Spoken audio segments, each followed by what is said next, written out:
ओम नमो भगवते वासुदेवाय। मित्रों, आज हम श्रीमद् भगवद गीता का 7वां अध्याय सुनेंगे।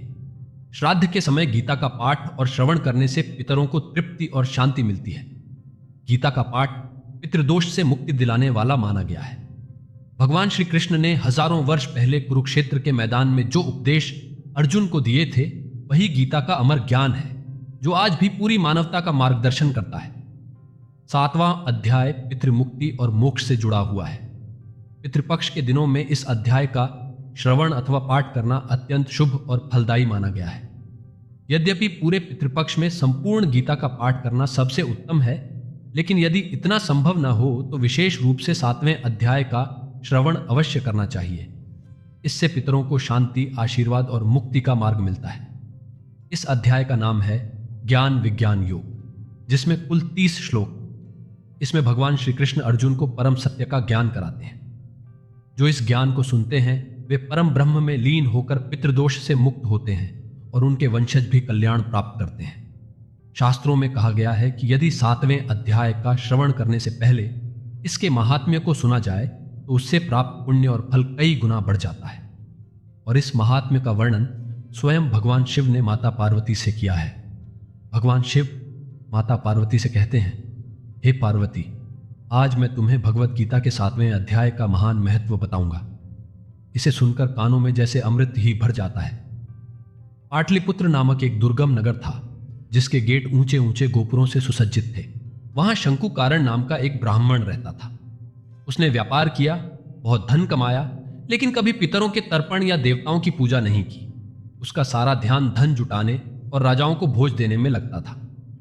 एक रात जब वह चौथा विवाह करने की तैयारी कर रहा था और अपने पुत्रों तथा रिश्तेदारों के साथ यात्रा के मार्ग पर सो रहा था, अचानक उसने सपना देखा। किसी ने उसकी बांह काट ली। उस चोट के बाद चाहे कोई मंत्र, चाहे औषधि हो, कुछ भी काम ना आया। उसकी हालत बिगड़ती चली गई। कुछ ही क्षणों में उसकी प्राण उड़ गए और वह प्रेत बन गया। कुछ समय बाद उसने फिर प्रेत योनि में जन्म लिया। उसके मन में धन की लालसा बनी रही। उसने सोच लिया कि मैंने बाहर अपने घर के पास करोड़ों रुपयों की संपत्ति रखी है और मैं उसे अपने पुत्रों से छुपाकर खुद ही उसकी रक्षा करूंगा। एक दिन सपने में उसने अपने पुत्रों को बुलाया और अपनी स्थिति बताई। पुत्र सुबह उठे और बड़ी हैरत के साथ पिता के सपने की बातें एक दूसरे से साझा की। सुबह जब भाई आपस में सपने की बातें कर रहे थे, तब उनमें से एक पुत्र मंजुला कुदाल लेकर घर से निकला। वह उसी जगह पहुंचा जहां उसके पिता ने जीवन भर धन दबाकर रखा था। सही स्थान का पता तो उसे नहीं था, लेकिन अपनी समझ और बुद्धि से उसने जगह का अंदाजा लगा लिया और खुदाई शुरू कर दी। थोड़ी ही देर में उसे एक गुप्त गड्ढा मिला। जैसे ही उसने और खोदा, वहां से एक भयानक सर्प निकल आया। क्रोध में सांप गरजा, अरे मूर्ख, तू कौन है? यहां क्यों आया है? ये बिल क्यों खोद रहा है? किसने तुझे भेजा है? सच सच बता। पुत्र ने हाथ जोड़कर उत्तर दिया, मैं आपका पुत्र हूं। मेरा नाम शिव है। कल रात मुझे स्वप्न में आप दिखाई दिए थे और सोने के खजाने की बात बताई थी। उसी आशा से मैं यहां आया हूं। पुत्र की बात सुनकर सर्प जोर से हंस पड़ा और ऊंची आवाज में बोला, यदि तू सच में मेरा पुत्र है तो पहले मुझे इस बंधन से मुक्त कर। अपने पिछले जन्म में मैंने जो धन गाड़ा था, उसी के कारण मैं सर्प योनि में जन्मा और यहां बंधा पड़ा हूं। पुत्र ने गंभीरता से कहा, पिताजी, आपकी मुक्ति कैसे हो सकती है? कृपया मुझे उपाय बताइए, क्योंकि इस रात मैं सबको छोड़कर केवल आपकी सहायता के लिए आया हूं। अब पिता ने सर्प रूप में कहा, वत्स, तीर्थ, दान, तप या यज्ञ से मेरी मुक्ति नहीं हो सकती। केवल श्रीमद् भगवद गीता का 7वां अध्याय ही प्राणियों को जरा मरण जैसे दुखों से छुड़ाने वाला है। यदि मेरे श्राद्ध के दिन कोई ब्राह्मण श्रद्धा से 7वें अध्याय का पाठ करे और उसे आदरपूर्वक भोजन कराओ तो निस्संदेह मेरी मुक्ति हो जाएगी।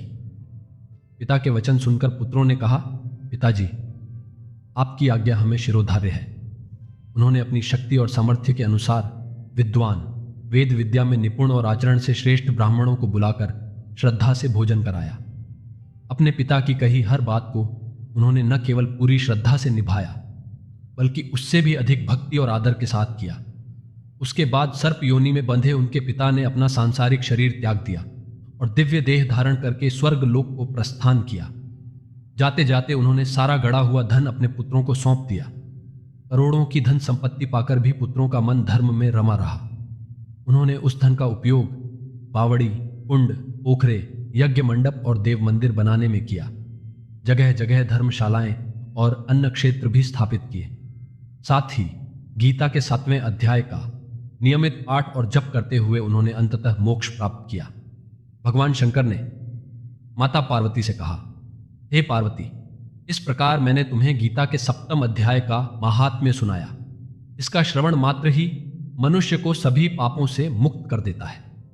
मित्रों, कहा गया है कि यदि कोई व्यक्ति पितृपक्ष के 16 दिनों तक श्राद्ध या तर्पण न कर पाए तो उसे इस अवधि में अपने पितरों की शांति के लिए गीता के 7वें अध्याय का पाठ अवश्य करना चाहिए। इस पाठ का पुण्य जब पितरों को अर्पित किया जाता है तो उन्हें शांति और मोक्ष की प्राप्ति होती है। तो आइए अब हम सब मिलकर सुनते हैं श्रीमद् भगवद गीता का 7वां अध्याय, ज्ञान विज्ञान योग। यह अध्याय भगवान श्री कृष्ण की भौतिक और आध्यात्मिक शक्तियों के अद्भुत स्वरूप का परिचय देता है। वे कहते हैं कि सारी सृष्टि उन्हीं से उत्पन्न होती है और अंत में उन्हीं में विलीन हो जाती है।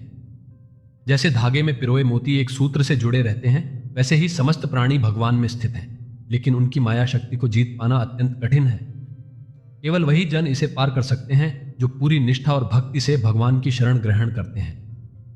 परम प्रभु श्री कृष्ण ने कहा, हे अर्जुन, ध्यान से सुनो, भक्ति योग की साधना करो, मेरी शरण लो और अपना मन पूरी तरह मुझ में लगाओ। संदेह छोड़ दो, इसी प्रकार तुम मुझे पूर्ण रूप से जान सकते हो। अब मैं तुम्हें वह ज्ञान और विज्ञान बता रहा हूं जिसे समझकर तुम्हें और कुछ जानने की आवश्यकता नहीं रहेगी।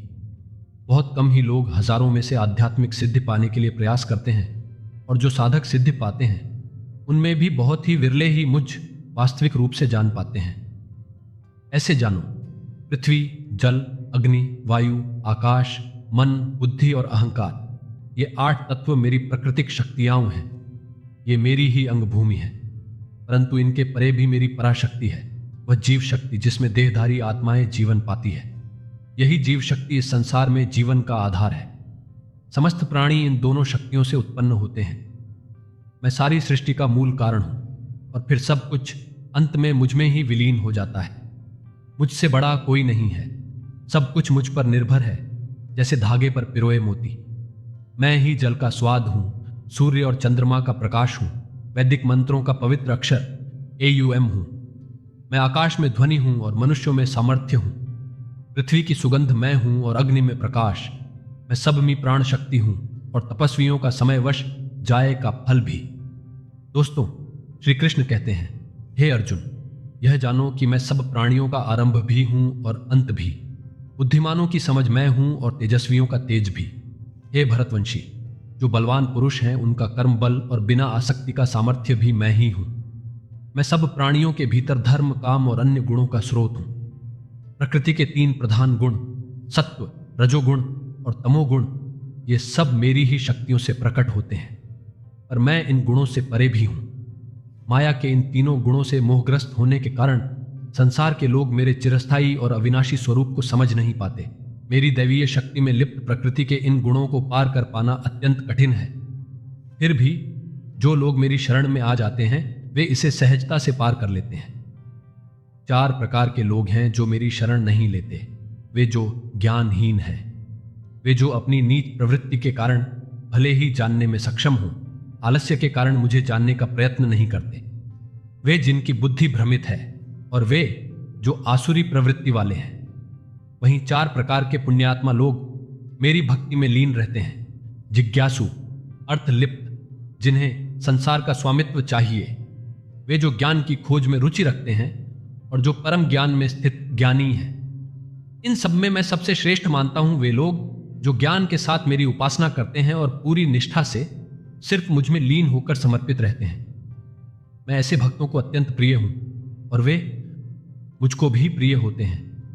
वास्तव में जो कोई भी मेरी शरण लेता है वह महान ही है, परंतु जो सच्चे ज्ञानी हैं, जिनका मन स्थिर है और जिन्होंने अपनी बुद्धि को मुझ में विलीन कर लिया है और जो केवल मुझे ही परम लक्ष्य मानते हैं, उन्हें मैं अपने समान ही मानता हूं।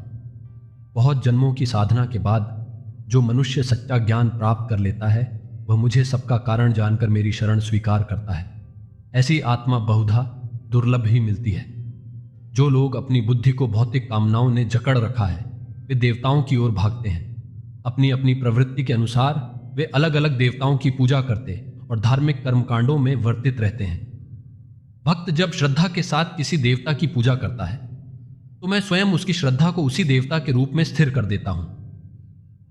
श्रद्धा से प्रेरित होकर वह भक्त जिस देवता की उपासना करता है उससे उसे मनचाहा फल तो मिल जाता है, लेकिन वास्तव में वे सभी फल मैं ही देता हूं। परंतु अर्जुन, ऐसे अल्पज्ञानी लोगों को जो फल मिलते हैं वे नश्वर और क्षणिक होते हैं।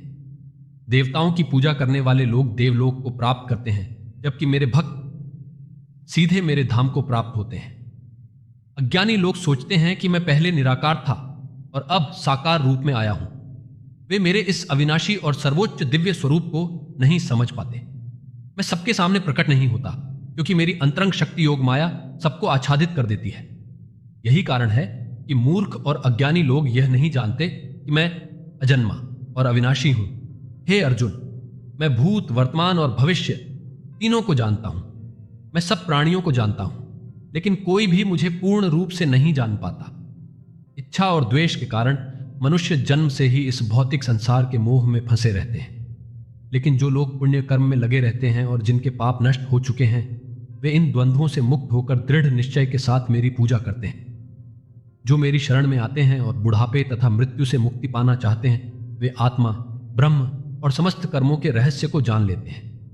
ऐसे ज्ञानी मुझे प्रकृति के तत्वों के नियामक, देवताओं के भी नियामक और समस्त यज्ञों के अधिष्ठाता के रूप में पहचानते हैं। इस प्रकार प्रबुद्ध आत्माएं अपने जीवन के अंतिम क्षण तक भी मेरी चेतना में लीन रहती है। दोस्तों, भागवत गीता 7वें अध्याय के उपदेश। 1. भगवान ही सबके मूल है। सृष्टि का आरंभ और अंत भगवान से है।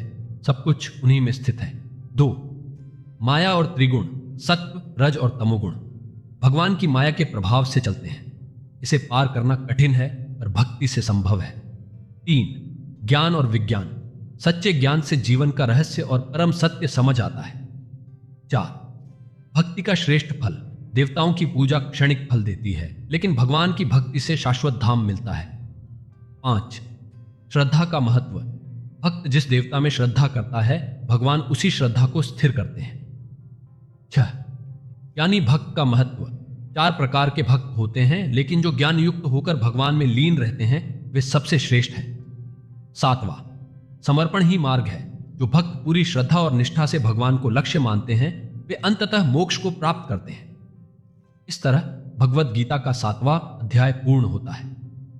हम भगवान श्री हरि विष्णु से प्रार्थना करते हैं कि वे आपके पितरों को मोक्ष प्रदान करें। उनके आशीर्वाद से आपके जीवन के सभी कष्ट दूर हों और आपको आनंद और समृद्धि की प्राप्ति हो। तो आइए प्रेम से बोलें, भगवान श्री हरि विष्णु की जय, पितृदेवों की जय।